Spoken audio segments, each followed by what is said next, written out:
حسبنا الله ونعم المولى ونعم الوكيل. دې ښکلې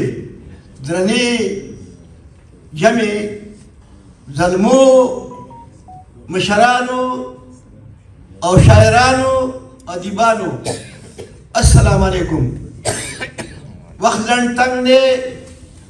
ځکه چې ډېر وخت تېر شي خلک خبره شوی دی. زه سلیم لالا خو زما یقین دی چې څنګه تاسو وایئ نو ستاسو نه مخکې زما سلیم لالا دی، ځکه چې زه وادي سوات کې و، وادي سوات حکومت و، او په هغه وخت کې سلیم لالا ما یو تحریک شروع کړی و چې خپله خاوره خپل اختیار نه منو د بل اختیار. په هغه بنیاد باندې دی راغی او موږ سره په هغې کې شامل و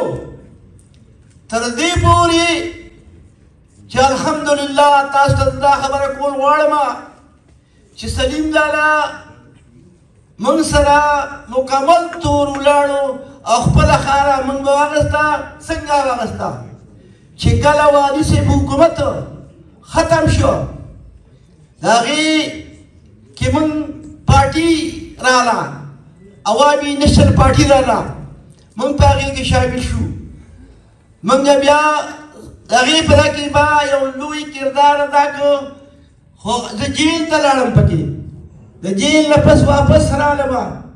چې واپس رالم نو زه الیکشن ته ودرېدم. نو چې الیکشن ته ودرېدم نو الیکشن ما وګټو. ما الیکشن نه دی ګټلی،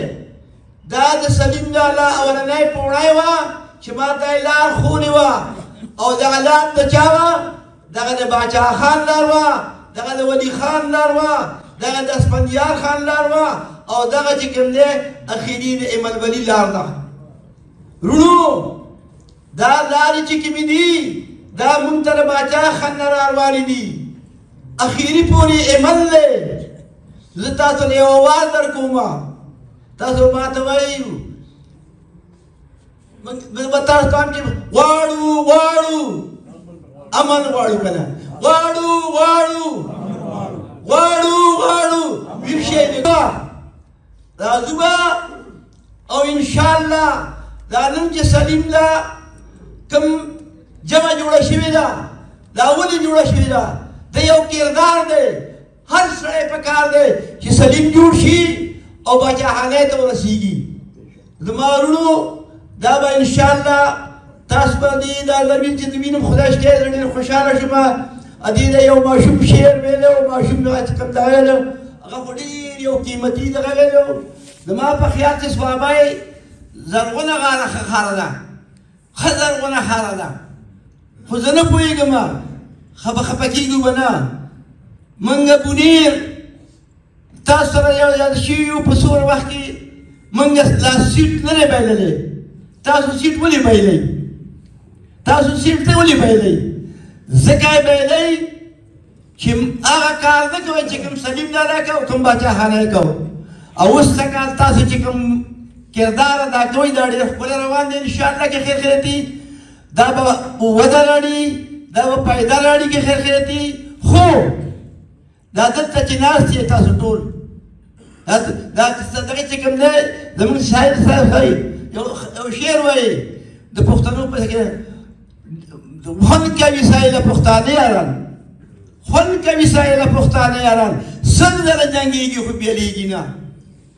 موږ به بیلیږو نه انشاءالله. د باچاخانۍ کومه لار چې سلیم خان موږ ته ښولې وه په هغې به ځو که خیر خیرتي. او انشاءالله زه یوه بله خبره کول غواړم تاسو ته ټولو ته چې وخت لږ دی، وخت ځکه چې تاسو ستړي شوي یې ډېر زیاته. باچا خان 100 کاله ژوند کې یو کم 10 کاله جیل تېر کړو. په پاکستان کې، هندوستان کې، مشرقي پاکستان کې د هر بالغ نارینه د هر بالغې ښځې ووټ وشو. دا بنیادي خبره وه. دا موږ له پکار دي چې په هغې باندې عمل وکړو. بیا د هغې نه پس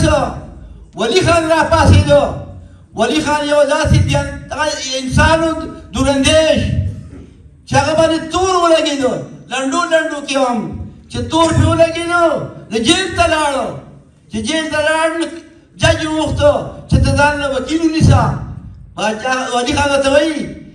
چې جج صاحب که زه په خپله خپل وکالت وکړم نو څنګه چل دی هغه ورته خیر اجازت ورکړو نو چې کله د ولي خان د خبرو وخت راغی نو وکیلان جمع شو ججان جمع شو چې ولي خان به څه وایي ولي خان دوه نیمې ګنټې وایي خپل تقریر وکړو چې خپل تقریر یې وکړو نو جج ورته وایي هغه ولې دا دوه نیمې ته هغه ټول تاجرات هند چې کوم دی په مغو کې یې ایښی و تاجرات هند په مغو کې یې ایښی و ټولو نو جج ورته وایي تا خو خپل کیس په خپله وګټو مبارک شه هغوی داسې عجیبه خلک وو ښکلي خلک وو د ولي خان نه پس اسفندیار خان راغی اسفندیار خان یو داسې بنیاد موږ ته کېښودو د ولي الله نه چې دغه یو کوم تنظیم ترمیم و 18 ترمیم و په 18 ترمیم کې په خپله منبر وم ما پکې داسې ختم کړی دی 18 ترمیم د خپل ښار خپل اختیار ضامن دی وروڼو دا به ټول د سلیم خان په شان کېږو دا ټول به انشاءالله د باچا خان پیروکار جوړېږو دا ټول به د ولي خان کردار ادا کوو دا ټول به اسفندیار پسې ځو دا ټول چې موږ تا ته اوس عمل کې خیر خیریت دي موږ به دا خپل ملګري په دې پارټۍ سره غونډو او دا بنیادونه چې کوي په دې طریقې روانېږي هله به موږ انشاءالله دا به اخیستی شي انشاءالله یو ځل کې خیر خیریت دي نو موږ لرابر یو افغان یو دا چې افلاغ موږ نشي دا کولی موږ لرابر یو افغان یو وروڼو اوس پکې خیر خیریت دي تاسو او موږ ټول په شریکه انشاءالله دا کوم دا چې روان دی دا میشن چې کوم زموږ روان دی ممبران ټاکلي شوي دي خدای ته وګورئ راپاڅئ او خاص کر در مو ته ووایم چې پاڅئ او هغوی له کار وکړئ هغوی له چې کار وکړئ خدای پاک دا صحابه دا پرې کامیابه کړي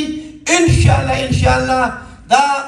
بجلی دا زمونږ د منټ د باسي روپه چې په منټ تویږي دا د کیربون روپه دي تیل زمونږ دي سوچي لاهور کې دی ګیس زمونږ دی سوچي لاهور کې دی دا زمونږ بجلي په 2 روپۍ جوړېږي موږ له یې په 84 باندې راکوي دا ولې دا موږ له پټ پراته وي پټ ته څه وایو نه زه وروڼو زیاتې خبرې کول څنګه نه غواړم چې موږ لا خو جوړ تاسو ناست یئ ستړي شوي یئ او زه یووالي بیا ما سره هېڅ لپاره نشته چې زما بې تعلیمه سړي ده زما ناپوهه سړي ده تاسو ما له وزارت راکړو دا ما له نه دی دا تاسو باچاخانه له ورکړی دی دا تاسو ولي باغ له ورکړی دی دا تاسو انشاءالله که خیر خیریت دي ایمل ولي خان لپاره معین یئ ځکه دا کار تاسو وکړو چې بابک بند دې مشري زه بیا هم یو وارې بیا تاسو خبره کوم زه ستاسو له خپلو خار یم تاسو ډېر ښکلي خلک یئ صوابی زموږ صوابی کې زما استادان دي زه په خپله ما په سنګساټ کې د صوابی امرزان یو ډسټرک و ما ډسټرک کپ راوړی دی دې صوابی له په خپله زه کټر هم د ولیبال یم تاسو زه ستاسو سره چې نوم واخلي تاسو صوابی زه ډېر زیات خوشحالېږم ما ته خپل وخت یادېږي بیا نجو کاکا فردوس کاکا لیسخان بابا دا خدایي خدمتګار دا خو داسې کسانو چې دغې الوات هم دا شته او دا ټول خلک داسې ښکلي خلک دی چې ما سره هېڅ الفاظ نشته چې دې شکریا بیا ادا کړم دې وارې بیا تاسو ډېره مننه کوم ډېره مننه السلام علیکم مهرباني